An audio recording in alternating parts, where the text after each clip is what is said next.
कुंबले और कोहली के बीच जिस विवाद की अटकलें लगाई जा रही थी वो अब सतह पर उभर कर सामने आ गई है। कुंबले ने कोच पद से इस्तीफा दे दिया, जिसके कारण कोहली के साथ काम करना मुश्किल बताया उन्होंने।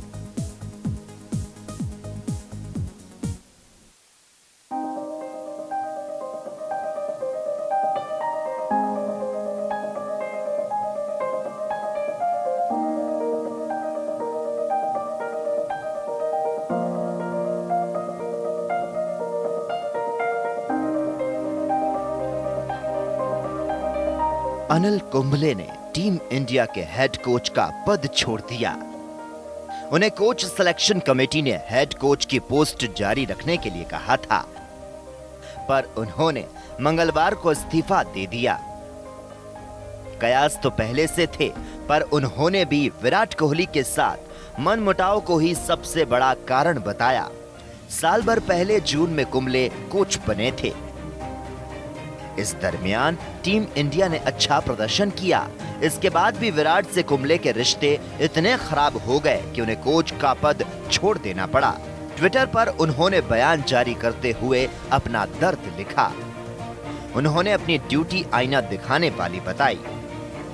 आखिर कुंबले किसे आईना दिखाने की बात कर रहे हैं, ये सवाल अब खड़े हो रहे हैं। विराट से पहले खराब होने के संभावित कारण, सख्त कोच से दिक्कत। कहा जाता है कि कोच कुंबले टीम इंडिया में अनुशासन को लेकर काफी सख्त थे। कई मौकों पर वो प्रैक्टिस के दौरान खिलाड़ियों को लताड़ लगा चुके थे। साथ ही कई दौरों पर वे टीम के खिलाड़ियों की गर्लफ्रेंड, पत्नियों के जाने के खिलाफ थे। हालांकि इस बारे में कभी उन्होंने खुलकर कोई बयान नहीं दिया। विराट का शास्त्री प्रेम। मीडिया रिपोर्ट्स की माने तो कोच के तौर पर विराट कोहली की पहली पसंद रवि शास्त्री है। वो कुंबले से पहले बतौर डायरेक्टर और कोच टीम इंडिया से जुड़े थे। विराट ने किया खुलकर विरोध। चैंपियन ट्रॉफी में पाकिस्तान के हाथों हार के बाद कोच कुंबले और कप्तान विराट के बीच सुलझता हुआ मामला फिर से उलझ गया। विराट ने फाइनल से एक दिन पहले क्रिकेट सलाहकार समिति के समक्ष कुंबले को लेकर खुलकर आपत्ति जताई थी, जिससे सलाहकार समिति पसोपेश में थी। कुंबले ने जारी किया बयान। कहा, मेरे स्टाइल से कैप्टन को परेशानी। कुंबले ने ट्वीट कर कहा, सीएसी का मैं शुक्रगुजार हूं कि उन्होंने मेरे पर विश्वास जताया और मुझे बतौर हेड कोच का काम जारी रखने को कहा। पिछले एक वर्ष की उपलब्धियों का श्रेय कैप्टन, पूरी टीम, कोचिंग और सपोर्टिंग स्टाफ को जाता है। मुझे कल बीसीसीआई ने पहली बार बताया कि कैप्टन को मेरे स्टाइल और मेरे कोच पद पर बरकरार रहने से परेशानी है। इस बात पर मैं आश्चर्यचकित था, क्योंकि मैंने हमेशा कप्तानी और कोच की भूमिका का सम्मान किया। हालांकि बीसीसीआई ने कैप्टन और मेरे बीच गलतफहमी को सुलझाने की कोशिश की और मुझे लगता है कि मूव ऑन करने के लिए ये अच्छा है। व्यावसायिकता, अनुशासन, प्रतिबद्धता, ईमानदारी, कौशल और विभिन्न विचार महत्वपूर्ण है। मैं सोचता हूं कि कोच की भूमिका में टीम के हित में आत्मसुधार करने के लिए मैंने एक आईना दिखाने का काम किया है। इन्हीं ऐतराज के चलते मुझे लगता है इस जिम्मेदारी को क्रिकेट सलाहकार समिति और बीसीसीआई को सौंप देना चाहिए। वे जिसे योग्य समझे उसे ये जिम्मेदारी सौंप दे। मुझे बार बार याद दिलाते रहें कि पिछले एक साल से मुख्य कोच के रूप में सेवा करना एक पूर्ण विशेष अधिकार है। मैं सीएसी, बीसीसीआई, सीओए सभी का धन्यवाद करता हूं। मैं अपने फॉलोअर्स और क्रिकेट फैंस को भारतीय क्रिकेट टीम के लिए अपने समर्थन के लिए शुक्रिया अदा करना चाहता हूं।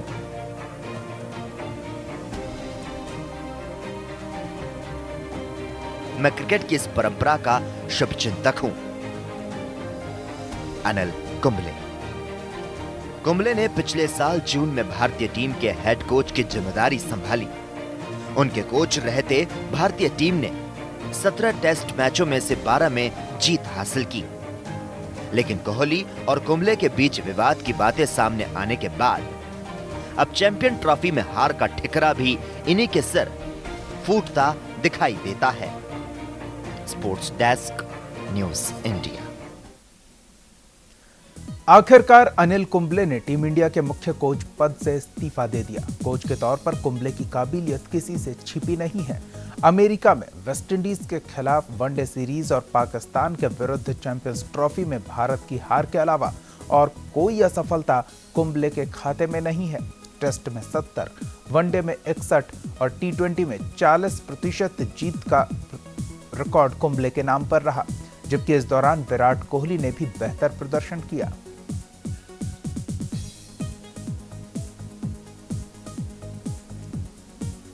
तो अगर टेस्ट मैच में कुंबले के कोच के दौरान टीम के प्रदर्शन पर नजर डाले तो 17 मुकाबलों में से 12 मुकाबले टीम इंडिया ने जीते, 1 मुकाबले में केवल हार मिली, जबकि 4 मुकाबले ड्रॉ पर खत्म हुए।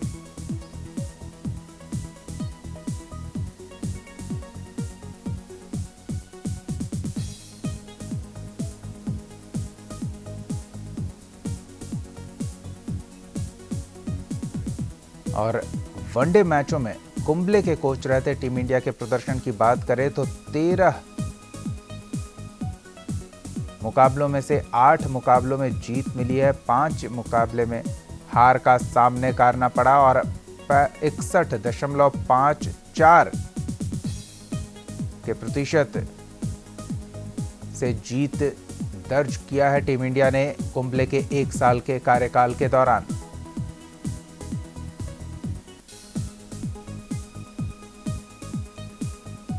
कुंबले के कोचिंग के दौरान टीम के टी20 खेल के प्रदर्शन की बात करें तो 5 मुकाबलों में से 2 मुकाबलों में जीत मिली है, 2 मुकाबलों में हार का सामना करना पड़ा और 1 मुकाबला बेनतीजा खत्म हुआ।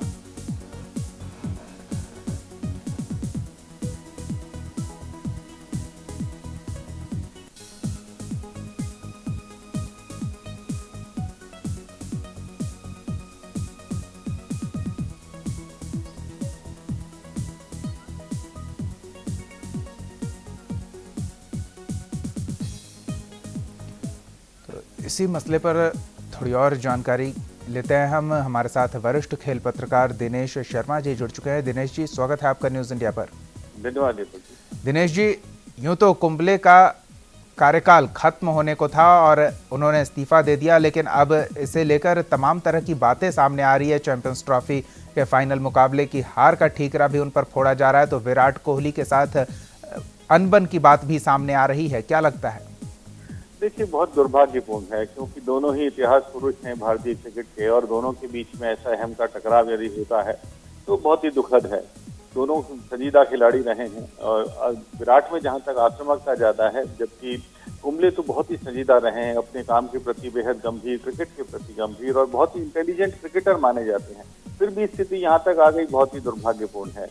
और जहां तक हार के ठीकरे का सवाल है, मैं नहीं समझता कि दोनों में से कोई एक ही दोषी है। सभी मिला के कुल मिलाकर दोषी हैं, इसमें कोई दो राय नहीं है और ये इस तरह का दोषारोपण करना भी ठीक नहीं कहा जा सकता। जी दिनेश जी, क्या ये अनबन फाइनल मुकाबले में कुछ ज्यादा उभर कर सामने आई? रणनीतियों पर असर पड़ा? विराट कोहली मानने को तैयार नहीं हुए या अपने बलबूते पर फाइनल जीतने की कोशिश की? कुछ ऐसा हो सकता है?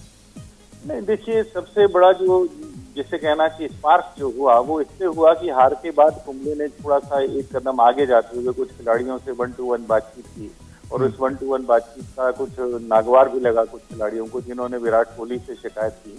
तो होता यह है कि हार के बाद थोड़ा सा पिंच तो सबको करता है, सबको दुख होता है कि हम हार गए हैं, लेकिन उसके बाद यदि कोच आपसे थोड़े से ज्यादा सख्ती से कुछ पूछताछ करे, गेंदबाजों को ज्यादा दोष दे, तो निश्चित रूप से बुरा तो लगना ही था खिलाड़ियों को। और क्योंकि विराट कोहली खुद एक बहुत ही अहम वाले व्यक्ति हैं और आप उनके बातचीत में, लहजे में, स्वभाव में यह सब देख सकते हैं कि बड़े आक्रामक हैं, तो उन्हें कोई इस तरह का स्वभाव सुझाता नहीं होगा जो उनके विपरीत जाता हो। तो यही सब चीजें धीरे धीरे इस रूप में आ गई कि दोनों का साथ रहना लगभग असंभव हो गया और बोर्ड ने यही देखते हुए और शायद कुंबले ने इस्तीफा दिया, क्योंकि बोर्ड ने भी एक तरह से विज्ञापन निकाल दिया था, यानी वो एक्सटेंशन के मूड में नहीं था जी। तो यह देखते हुए अब कुंबले को जाना ही था। और सबसे बड़ा दुखद पहलू इस पूरे प्रकरण का यह रहा है कि एक तरह से जो स्टार वर्शिप होती है भारतीय क्रिकेट में, यानी स्टार खिलाड़ी जो हो जाते हैं उनके खिलाफ कोई नहीं जा पाता है। हमने कोच ग्रेग चैपल का हादसा देखा था कि इस तरह से गांगुली से लड़ाई हुई और उसके बाद में अनबन हुई और फिर उनको जाना पड़ा। तो यही चीज है, अब एक बार फिर वही स्थापित हो गया कि स्टार खिलाड़ियों के खिलाफ कोई कुछ नहीं बोल सकता है जी। लेकिन दिनेश जी, कुंबले तो चले गए पर टीम इंडिया को बिना कोच के विदेशी दौरे पर जाना पड़ा है, क्या ये टीम के लिए सही है? देखिए, मैं नहीं समझता कि क्रिकेट में कोई कोच की बहुत ज्यादा भूमिका होती है, क्योंकि शेन वॉर्न जैसा खिलाड़ी एक बार खुद कह चुका है कि कोच का कोई रोल ही नहीं है क्रिकेट में, क्योंकि जाके क्रीज पर आपको खुद खेलना है, मैदान में खुद खेलना है और वहां आप जैसा खेलते हैं उसी पे ज्यादा होता है। बाहर कोच कुछ भी सिखाता रहे लेकिन करना आपको है, तो इसलिए बहुत ज्यादा फर्क पड़ने वाला नहीं है। और दूसरे जो इतने खिलाड़ी, अनुभवी खिलाड़ी हैं, विराट कोहली जैसे, बहुत लंबा अनुभव उनके पास है, तो सभी स्थितियों से निपटने में सक्षम है। लेकिन ये जरूर होता है कि मैदान से बाहर एक कोच जो है समन्वय स्थापित करता है, तो वो चीज जरूर रख लेगी जी। दिनेश जी, क्या उम्मीद की जा सकती है कि कुंबले अगले पारी के लिए भी अवेलेबल रहेंगे? देखिए, अवेलेबिलिटी तो उन्होंने इनकार नहीं किया है, हो सकता है कप्तानी में तब्दीली हो तो वापस उन्हें बुलाया जा सके, लेकिन भारतीय क्रिकेट में ऐसा है नहीं, क्योंकि एक बार जाने के बाद बहुत सारे लोग ऐसे हैं जो तैयार बैठे हैं। अंडर 19 टीम के कोच द्रविड़ हैं, वे भी लगभग तैयार हैं टेक ओवर करने के लिए, और उसके अलावा सहवाग अपनी इच्छा जाहिर कर ही चुके हैं। तो मैं नहीं समझता कि कोई ऐसी जरूरत आएगी कि उन्हें दोबारा बुलाया जाए जी। धन्यवाद दिनेश शर्मा जी, न्यूज इंडिया के साथ जुड़ने के लिए, अपना वक्त देने के लिए।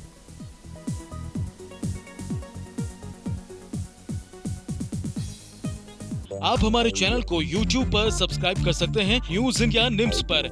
इसके अलावा आप ट्विटर पर भी हमें न्यूज इंडिया 17 पर फॉलो कर सकते हैं। फेसबुक पर आप newsindia.nimsUnai पर हमें लाइक कर सकते हैं।